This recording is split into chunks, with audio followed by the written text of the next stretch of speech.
Yaw na naman kita sa bulan kan Setyembre. Setyembre, ang bulan kang satong namumotan na ina, Nuestra Señora de Peña, Francia. Makatugang giraray, inipitaran ko kamo na makisubar sa sumo sa pagselebrar kang takulang kepistang ini para sa satong ina. Anong satong gigibuhon? Edot sa gabos, kung sa inyaton sa itong mga puso, ako nato ang mahal na birin, ang satong ina, Nuestra Señora de Peña, Francia, para gabayan kita sa kadaaldaw kang satong buhay. Ikaduwa, Magpamibig kita. Magpamibig kita dahil lang kada saro, personalmente, kundi kada pamilya, every family. Magkasaralo kita sa tahaw kang satong altar para ipahiling natong sa turang dakulang pagkamaot, dakulang debosyon sa mahal na Birhen.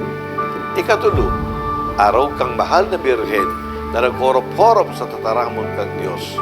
Maghorop-horop man kita sa mga dakulang babasahon na nadadagog dyato kada beses na nagseselebrar kita ng Santa Misa.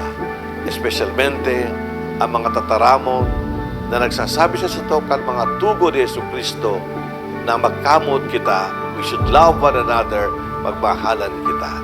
At pang-apat, pangatugan, sa panahon ini ng pandemya, aram niya to, andayin lain, kadakul-dakul ang mga taong nagtitiyos, nahihirapan sa indang buhay.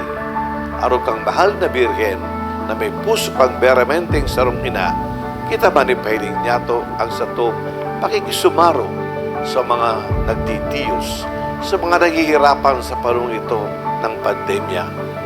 Tabangan nato sinda, tulungan natin sinda, let us reach out to them and show that we are one family nang siya sa iman ang nagtitiyos, duman man kita para tabangan sinta sa Espiritu kang mahal na Birhen.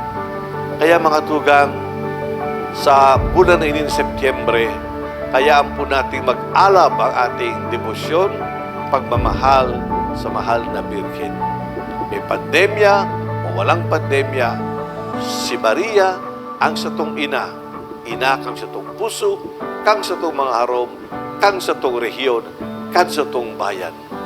Ang satong ina, Nuestra Señora de Peña, Francia. Viva la Virgen!